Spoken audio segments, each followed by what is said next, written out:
Genesis 1, part of the Cloud Witness Bible Study series by me. You can take or leave my opinions. The beginning. 1. In the beginning God created the heavens and the earth. Now the earth was formless and empty. Darkness was over the surface of the deep, and the Spirit of God was hovering over the waters. What does this mean? Is it literal? Is it figurative? Did God not create Mars? Was Earth just a planet? Or was it more that God created matter, which started the progress of time? Because without matter to reference change, there is no time.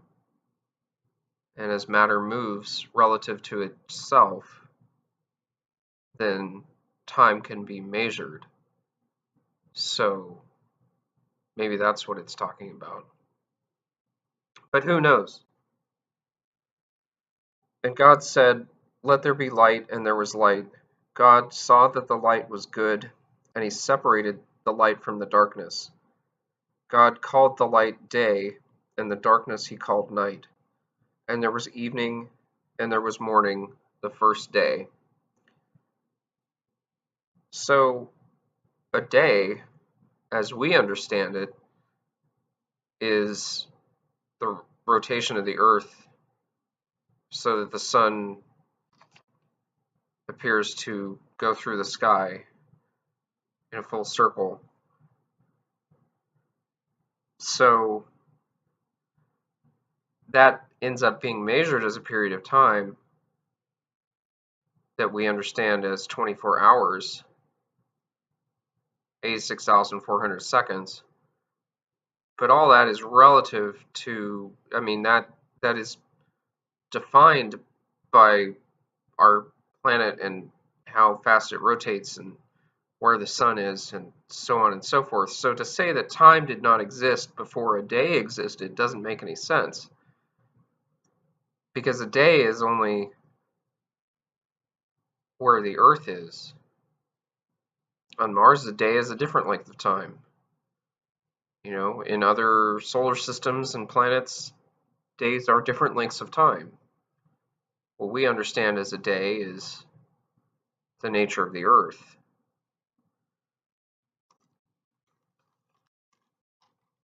6. And God said, "Let there be a vault between the waters, to separate water from water." So God made the vault and separated the water under the vault from the water above it. And it was so. God called the vault sky.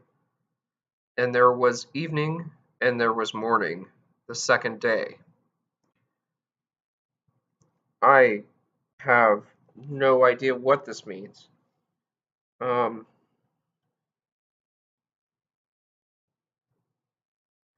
It says here in the commentary, the word vault has the root idea of a beaten metal plate. Can also be translated expanse or firmament. The Hebrew noun customarily carries the sense of the heavens or sky, where the sun, moon, and stars are found, and across which the birds fly. The heavens also serve as the place where God lives and as what lies above this world but beneath the divine throne. From Ezekiel. At the time Genesis was written, people thought the sky resembled a great dome or vault stretching from horizon to horizon. So, a great dome. Not sure what the water above it is. Maybe they thought that the stars were floating in water?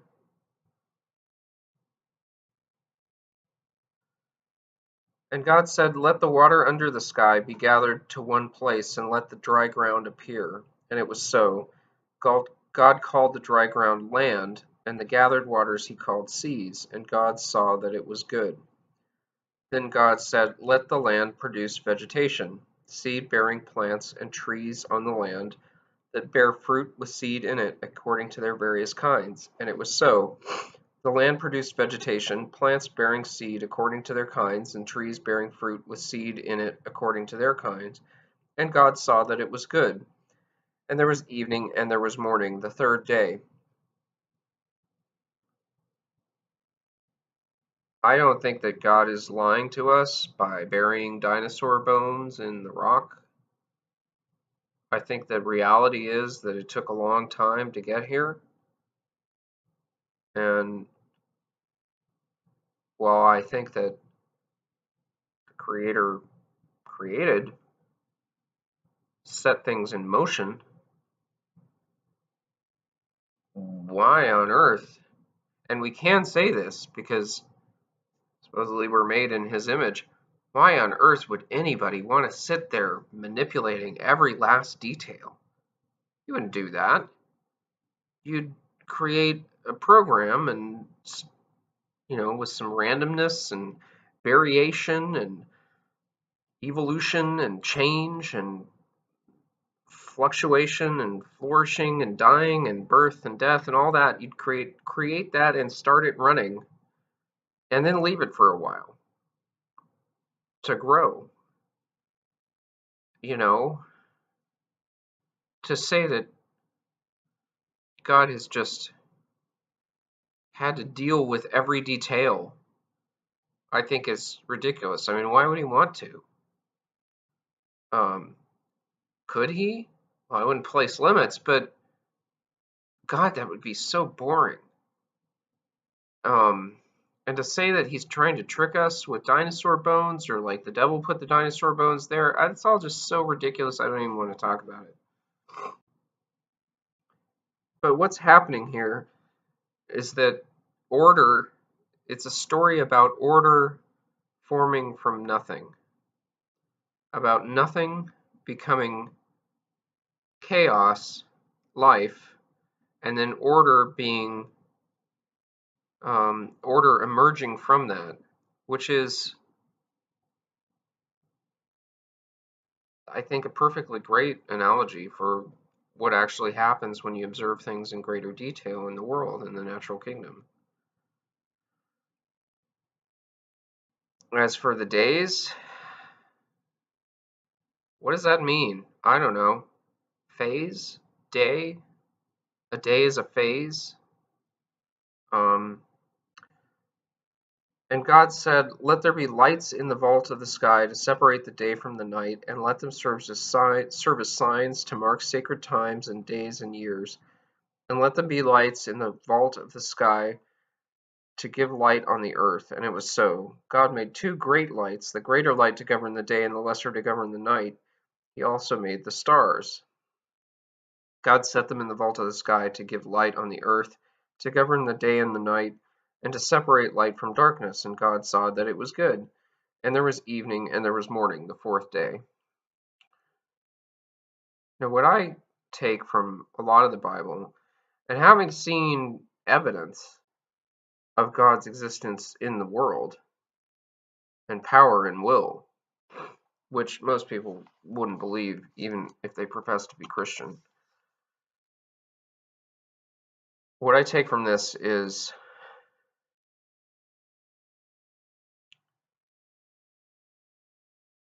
that people's ideas about the universe and God are expressed here,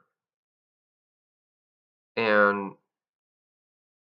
that this was what made sense to them to explain why things exist.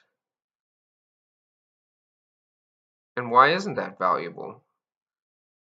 I think that that's a perfectly valid way of seeing what this is, other than try to come up with some literal interpretation of words which are obviously a metaphor and a story for existence. And God said, "Let the water teem with living creatures, and let the birds fly above the earth across the vault of the sky." So God created the creatures, the great creatures of the sea, and every living thing with which the water teems and that moves about in it according to their kinds, and every winged bird according to its kind. And God saw that it was good. God blessed them and said, Be fruitful and increase in number, and fill the water in the seas, and let the birds increase on the earth. And there was evening, and there was morning, the fifth day. So, I mean, birds being essentially the descendants of reptiles and the great reptiles that lived in the previous age, one can see this as a previous age in which there were creatures in the sea and there were the reptiles and the birds. There wasn't much else. They were the first ones. Their line was the first one. Now, the ones that we have now are different than the ones that were before, but their line was the first of the creatures. And of course, the creatures of the sea. Well, insects really were the first ones, but, as far as with any brains to speak of. And God said, Let the land produce living creatures according to their kinds, the livestock, creatures that move along the ground, and the wild animals, each according to its kind. And it was so. God made the wild animals according to their kinds, the livestock according to their kinds, and all the creatures that move along the ground according to their kinds. And God saw that it was good. Okay, animals. So what? I think that people who get caught up on these things are mentally ill in some way, who get caught up on the literalism and use it to beat other people over the head with, you're wrong, you're wrong, you're wrong. I think that that's also some of what this story tells us about reality. And later, as we get to different parts, we'll find that the word Satan means, in the original language, accuser. And these people who use the Bible as a way to accuse everybody of being less than them are ridiculous. I can't stand them. We're all just trying to get through it all, figure it out. And that's what these people were doing when they wrote these things. Trying to figure out something that nobody can understand with the best information that they had and the best way of telling people what they thought.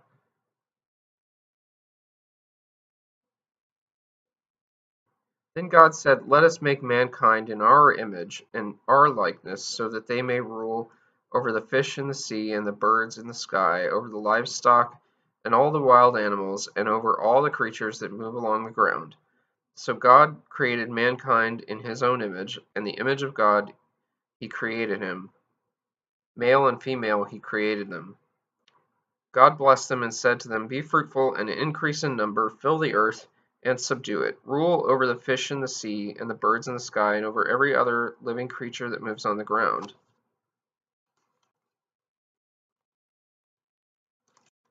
Then God said, I give you every seed-bearing plant on the face of the whole earth, and every tree that has fruit with seed in it. They will be yours for food. And to all the beasts of the earth, and all the birds in the sky, and all the creatures that move along the ground, everything that has breath of life in it, I give every green plant for food. And it was so. God saw all that he had made, and it was very good. And there was evening and there was morning, the sixth day. Thus the heavens and the earth were completed in their vast array. Chapter 2. By the seventh day God had finished the work he had been doing. So on the seventh day he rested from all his work. Then God blessed the seventh day and made it holy, because on it he rested from all the work of creating that he had done. So,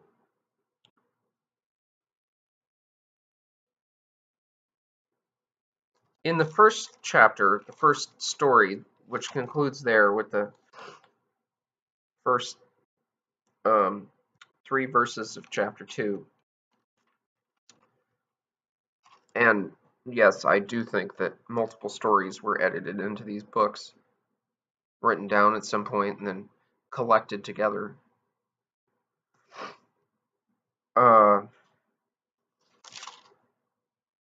it takes this form of 7 days, could that mean that, God figured out the plan in 7 days and set things in motion that became all these things over billions of years? I don't see why not. If you want a literal interpretation, why not take that one? Don't get caught up on it.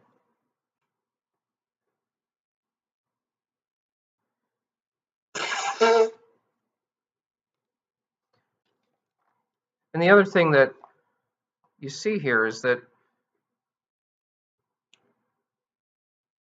he's already created all the people by the end of the 6th day.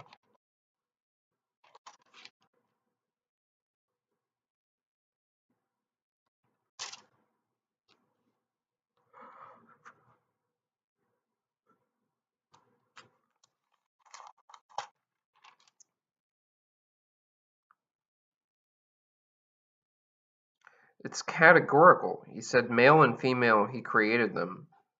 Is that singular? Is that Adam and Eve? Or is that categorical? All the men and all the women, or all the people? It's ambiguous. But that's not the point. And this other thing about dominance over the earth, a lot of people have a problem about that because they see the way that people have caused problems for the earth, have destroyed the garden. And this is all stuff that's happening after the fall from Eden.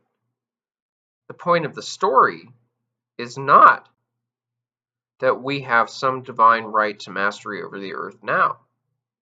The point of the story was God gave us a gift of which we were the custodians and the masters.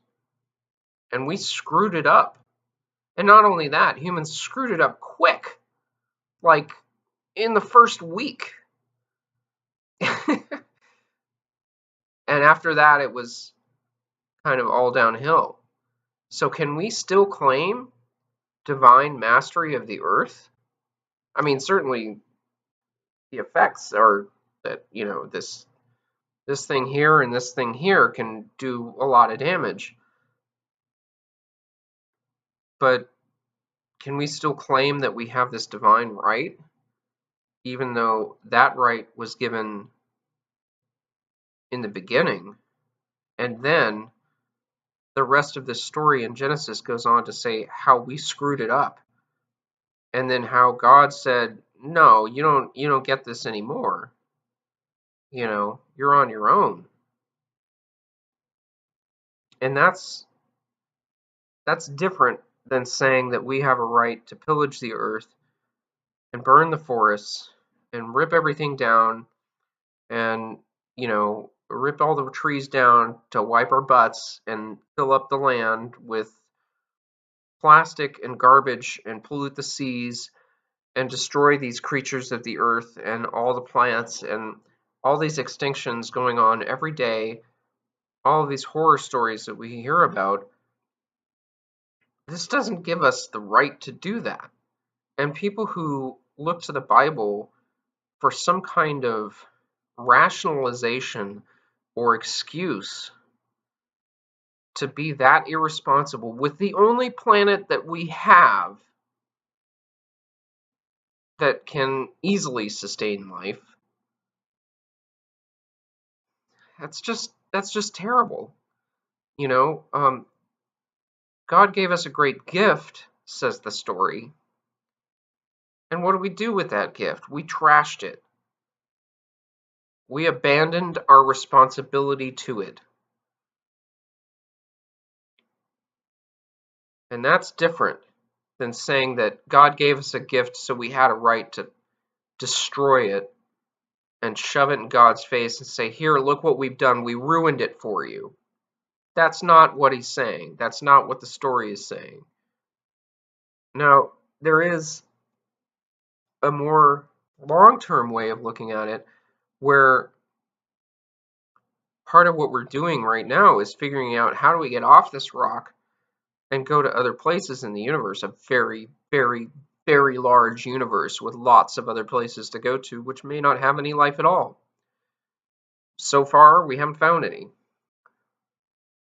Maybe, just maybe, part of our purpose is to take this life for which we have been given, over which we have been given mastery, to take this life and to seed the universe with it, to be the life givers to where there is none.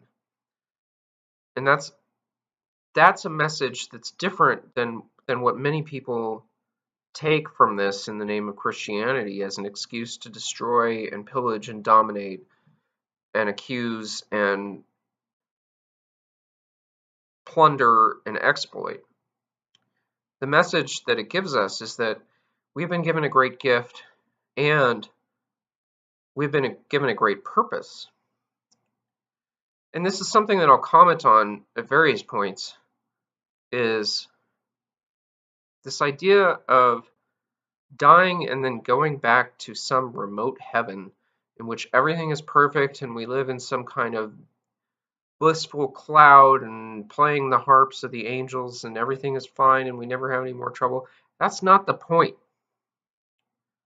And that's not the point that Christ had for us either. As the story progresses, Christ said, you know what? It's not like that. This idea of going back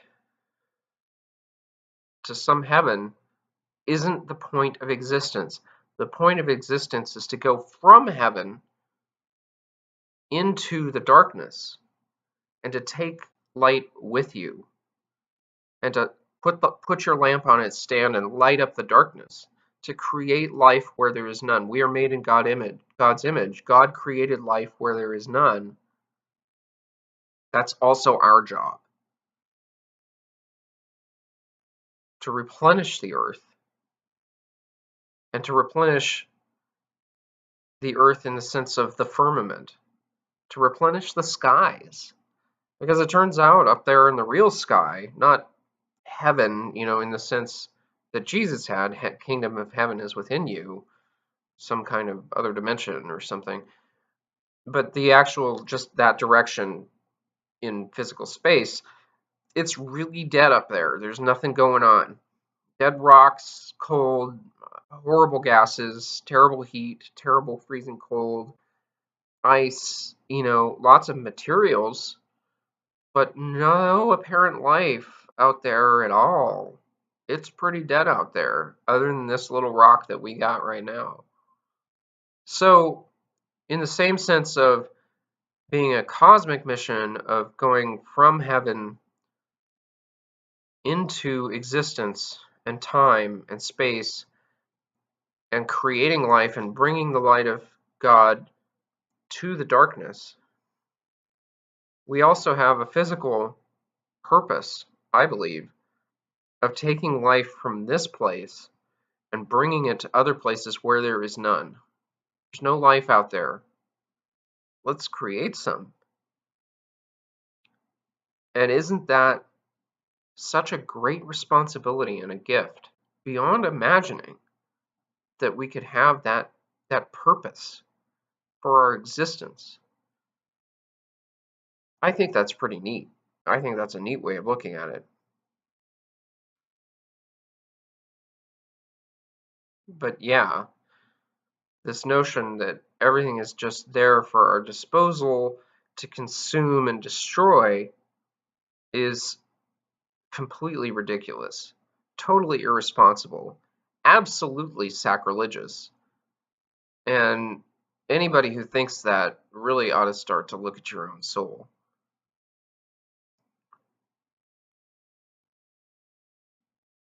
So I guess that's it for now. That concludes Genesis chapter 1.